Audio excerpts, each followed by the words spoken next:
Greg, you play a team as much as you guys have played Belleville. You know them awfully well. What do you know about them, and how do you guard against complacency? Fast team. They always play us really, really hard.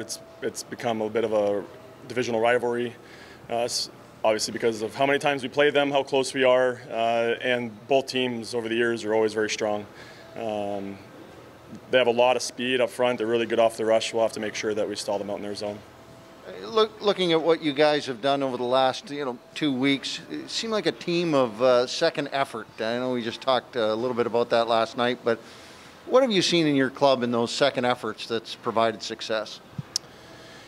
At this level, it's what it takes to win hockey games. We have a great group of guys who love playing together and working for one another. As the years gone on, and they talk even amongst themselves, and we work through our meetings, they recognize that second effort is key all over the rink, and it's the consistency in which we're doing that's helping us bring success. To start your practice, you had a full blue versus white scrimmage, like everybody. I haven't seen that since I was 12. Have you done that before? Is that just like a fun thing to start things off with? I mean, as a player and as a coach, I've seen it spotted in every once in a while. These guys work really hard day to day. At times can be a long season. It's important to find the fun at times. Today was a good opportunity to go out, play a little fun competitive game just to get their body moving and warm up a bit before we get into the drills. I did hear some laughter, so it worked from that perspective.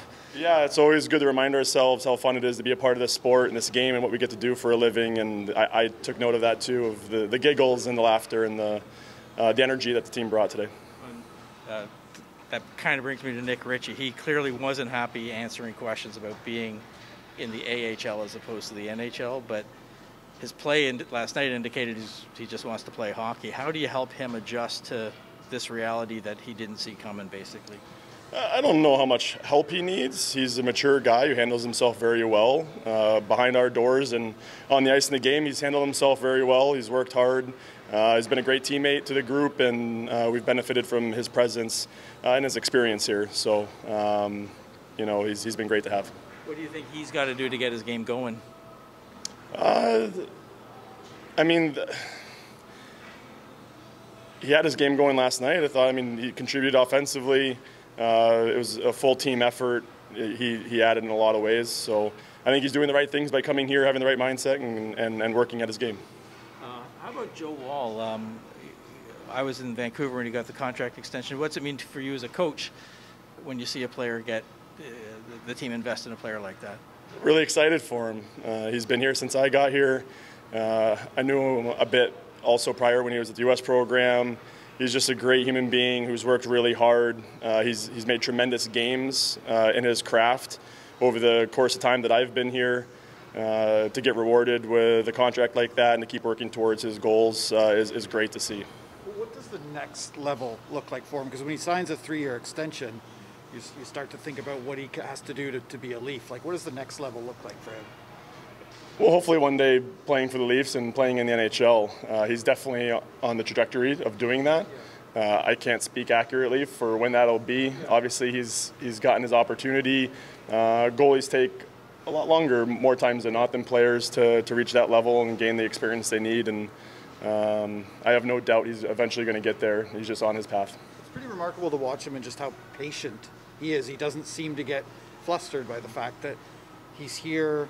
I don't want to say year after year, right? But he's still here. Like, I think a lot of players could learn from that, no?